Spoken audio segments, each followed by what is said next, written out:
नमस्कार,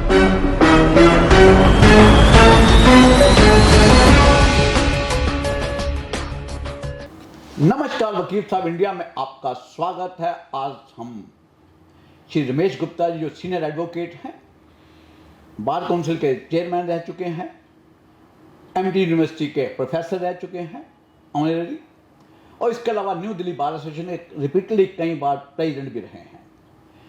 आज हम उनके पास एक बहुत ही प्रोमिनेंट इशू लेके आए हैं, जीरो एफआईआर, जो कि आम आदमी के लिए बहुत ही महत्वपूर्ण है। आइए बात करते हैं। तो उसका अर्थ क्या हुआ कि कोई भी कंप्लेंट, कहीं पर भी कोई जुर्म हुआ हो, अगर उसके पास एफआईआर आती है तो वो उसको एफआईआर करनी चाहिए। अगर उसके एरिया में वो जुर्म हुआ और उसको लगता है एफआईआर करनी चाहिए तो वो नंबर जो भी चल रहा है उस नंबर पर एफआईआर कर देगा। और अगर उसको ये लगता है कि जुर्म मेरे एरिया में नहीं हुआ और वो आइडेंटिफाइबल एरिया है कि वहाँ पर जुर्म हुआ, और ऐसा उसको लगता है कि अगर अभी एफआईआर नहीं की गई तो जो साक्ष्य हैं या एविडेंस वो डिस्ट्रॉय हो सकती है या अक्यूज भाग सकता है, तो इमीडिएटली ये ज़रूरी है कि वो एफआईआर करे। उसको वो जीरो एफआईआर का नंबर देकर, अगर उस समय ये पता लग सकता है कि कौन से पुलिस स्टेशन का ये केस है तो वो वहाँ भेज सकता है। अगर नहीं है तो वो अपने आप भी इन्वेस्टिगेशन जारी कर सकता है। और एक और बात है, अगर ऐसा भी लगता है कि ऑफेंस 2 जगह हुआ है तो वो इंक्वायरी कर सकता है। और इंक्वायरी कर कर जब चार्जशीट तैयार होती है, जब वो कोर्ट में जाता है, तो 201 में सेक्शन में प्रोविज़न है कि जज जो है वो कॉग्निजेंस ले सकता है उसी केस का जिसकी उसके जुरिडिक्शन है। उसको लगता है जज को कि मेरे पास जुरिडिक्शन नहीं है, तो वो जिस कोर्ट को जुरिडिक्शन है उसमें वो उसके ट्रायल के लिए भेज सकता है। तो उसमें कोई एम्बिग्युइटी नहीं है। बहुत से ऐसे भी केस होते हैं कि मान लिया किडनैपिंग एक जगह हुई, रेप एक जगह हुआ, मर्डर एक जगह हुआ, बॉडी एक जगह मिली जी, तो जिसको भी पहले इन्फॉर्मेशन मिलती है पुलिस स्टेशन को, वो एफआईआर कर सकता है जी, क्योंकि वो तो जुरिडिक्शन बन गई उसकी। पर कुछ ऐसे ऑफेंस होते हैं जो क्लियर उसके ऑफेंस नहीं हुआ। मान लिया एक विक्टिम को किडनैप किया गया, कहीं से राजस्थान से किडनैप किया, उसके साथ हरियाणा में बलात्कार हुआ और वो डर के भाग के दिल्ली आ गई, और दिल्ली में जो भी पहला पुलिस स्टेशन मिला उसमें जाके वो रिपोर्ट करती है। तो वहाँ पर इमीडिएटली अगर वो कार्रवाई नहीं करे और उसको कहे कि नहीं जी आप हरियाणा जाओ या राजस्थान जाओ, तो जब तक तो साक्ष्य मिट जाएंगे या काफ़ी दिक्कत हो जाएगी या एविडेंस भी इधर उधर हो जाएगी। तो वहाँ पर मैं समझता हूँ ये ज़रूरी है कि इमीडिएटली वो एफआईआर दर्ज करे और उसमें आगे कार्रवाई करे। सर, तो मैं आपको थोड़ा सा पीछे लेके जाऊंगा। 2012-13 के अंदर जब निर्भया केस हुआ था, उस केस के अंदर प्रॉब्लम क्या आई थी कि वसंत कुंज थाने वाले कहते हैं कि हमारा जुरिडिक्शन नहीं है, वसंत विहार वाले कहते हैं हमारा जुरिडिक्शन नहीं है। नतीजा क्या निकला कि बहुत देर के बाद इसके अंदर एफआईआर रजिस्टर्ड हुई।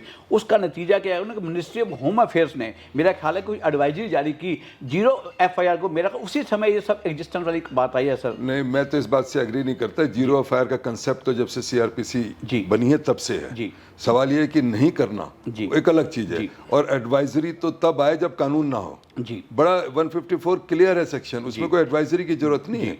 पर होता क्या है, जैसे हमारा एक्सपीरियंस है, पुलिस वाले रिलेक्टेंट होते हैं एफआईआर करने में, वो उसकी वजह से हुआ। और उसके बाद तो जैसे सुरेश कैत ने भी कीर्ति सिंह में जजमेंट में भी ये कहा कि भाई आपको करना चाहिए था। वो तो बात की बात है जब अवेयरनेस बढ़ती है या कोई ऐसा ऑफेंस हो जाता है, पर ऐसा कानून और ऐसा प्रावधान तो बहुत शुरू से ही है। तो सर आप ये कहना चाहेंगे हमारे यंग एडवोकेट को भी, आम लोगों को भी, एक सिंपल भाषा में, कि जुर्म कहीं भी हुआ हो, अगर आपको कोई परेशानी आ रही है, सपोज इनके एक आदमी गाड़ी के अंदर सफ़र कर रहा है, उसका कोई बैग चोरी हो जाता है, वो दिल्ली पहुंच जाता है, तो आपका कहने का मतलब है कि वो दिल्ली के अंदर भी एफआईआर रजिस्टर कर सकता है? देखिए, पर मैं ये समझता हूँ कि उसका मिसयूज़ भी तो है ना।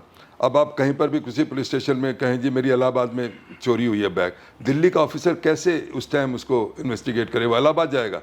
तो मैं ये समझता हूँ कि ऐसे में वो एफआईआर ना करे, बेशक कंप्लेंट लेके तुरंत उसमें वो इलाहाबाद भेज सकता है या उसके डीसीपी को भेज सकता है। और क्योंकि अब वो पता नहीं झूठ बोल रहा है सच बोल रहा है, तो वो मैं कहता हूँ कि हर केस के फैक्ट्स पर जाना पड़ेगा। अब मैं फॉर एग्जांपल, मेरा एक कभी पुराना दोस्त एसएचओ रेलवे स्टेशन थे पुरानी दिल्ली के, तो उनका कहना था कि रोज रात को एक ना एक बैग में लिपटी बॉडी आ जाती थी।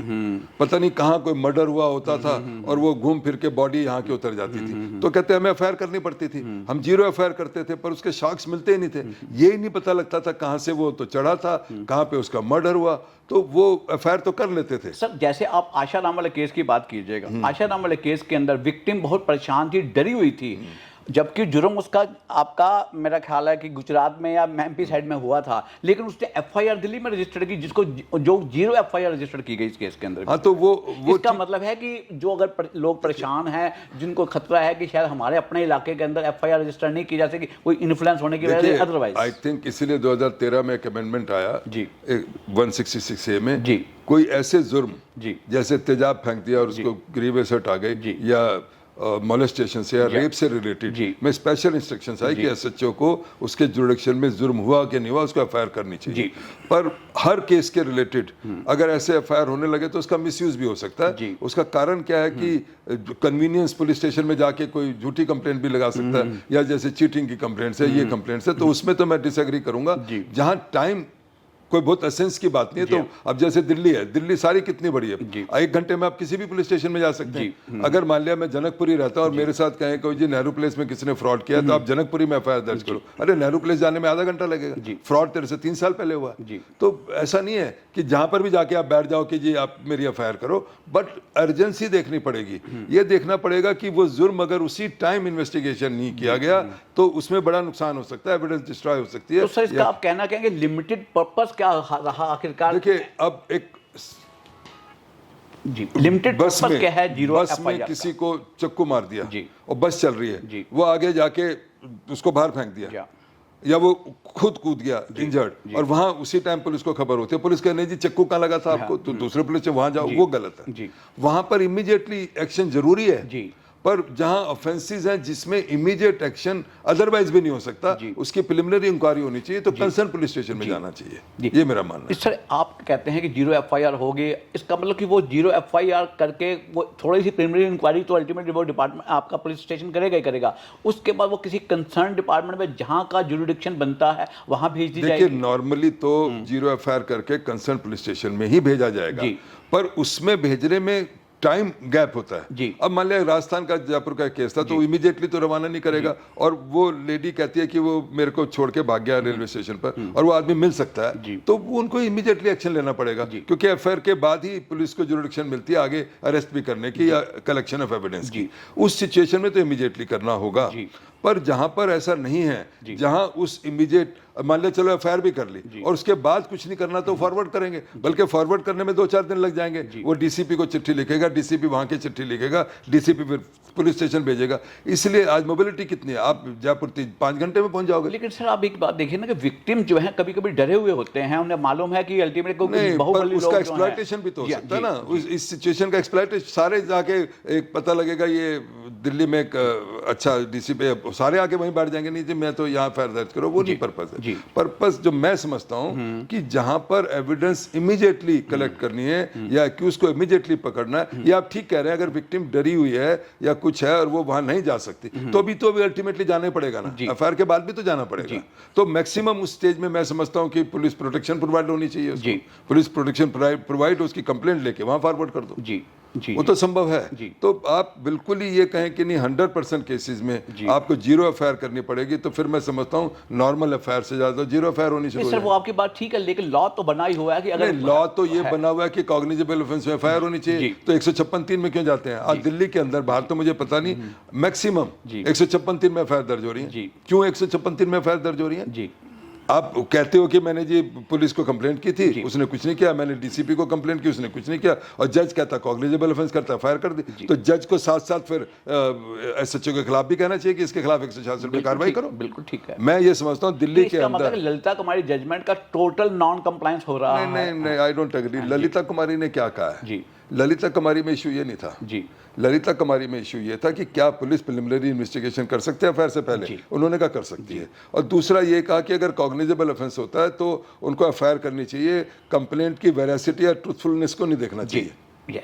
तो ये कहा ना, तो अगर वो एग्रीड हो तो आप 156(3) में जा सकते हो, पर 156(3) में भी अब उसका बड़ा मिसयूज हो रहा है। दिल्ली हाई कोर्ट ने, सुप्रीम कोर्ट ने कहा है कि 156(3) का ऑर्डर तब करेगा जज जब there is a need of investigation, otherwise section 200 में प्रोसीड करेगा कंप्लेंट में, और फिर कोई एविडेंस कलेक्ट करने की जरूरत तो 202 में एविडेंस कलेक्ट करेगा।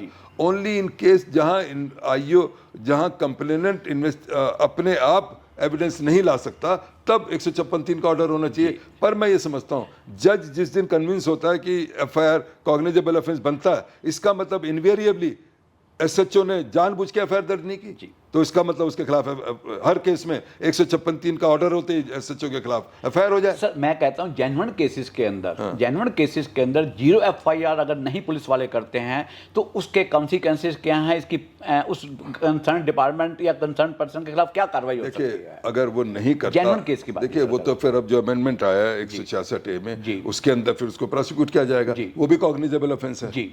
तो वो तो मान लिया उसने नहीं किया। हाँ, मेरा ख्याल इसमें 6 महीने की मिनिमम सजा है, नहीं मैंडेटरी है, 6 महीने से कम सजा तो एक अलग चीज है, पर कॉग्निजेबल ऑफेंस है। जी। तो वो फिर उसके अंदर कार्रवाई होगी। अब सवाल ये है कि वो 166 एक ही एफआईआर कहाँ होगी? जी, उसी पुलिस स्टेशन में होगी जी। वो तो उसने की नहीं है सच्चो ने। तो सवाल है करेगा कौन? तो अब वो तो फिर डीसीपी को रिक्वेस्ट की जाएगी, वो करेगा या कोर्ट में एप्लीकेशन लगेगी, 156(3) में ऑर्डर होगा। और 156(3) के अंदर जो ऑर्डर है, जो जज जो है उसको तो वो तभी कर सकता है जब उसकी जुरिडिक्शन के अंदर हो, अदरवाइज वो नहीं कर सकता। जी। तो एसएचओ के खिलाफ एफआईआर होगी, तो अब मैं समझता हूँ कि फिर वो दूसरी ब्रांच में जाए। मैं तो उसमें मैंने कभी स्टडी नहीं किया, पर मेरे को लगता है कि जो सीएमएम है वो सीएमएम किसी को भी मार कर सकता है, अपने पास रख सकता है और उसका ऑर्डर कर सकता है। नॉन कॉग्निजेबल ऑफेंस के अंदर सवाल ही नहीं पैदा होता कि इस प्रकार का होना सर। नहीं, नॉन कॉग्निजेबल ऑफेंस में तो 156(3) का ऑर्डर भी नहीं हो सकता, एफआईआर भी नहीं हो सकती। उसके लिए तो कंप्लेंट केस आपको डालना पड़ेगा और उसी में आगे प्रोसीड होगा। बहुत बहुत बढ़िया सर, आप लोगों ने बहुत अच्छी ढंग से इसको समझाया है कि 0 एफआईआर का कंसेप्ट क्या है, इसका लिमिटेड पर्पस क्या है, किस केसेस के अंदर हो सकती है। ये आम आदमी के लिए बहुत बेनिफिशियल सर आपने इन्फॉर्मेशन दी है। ये हमारे यंग एडवोकेट को भी बहुत सारा काम आएगी और मैं इसके लिए आपका बहुत शुक्रगुजार हूँ। मुझे बस खुशी इस बात की है कि मेरे एक थोड़ा सा रिक्वेस्ट करने से आप इमीडिएटली आपने बड़ा अपना कीमती टाइम निकाला है। मैं इसका बहुत शुक्रगुजार हूँ। Thank you very much sir.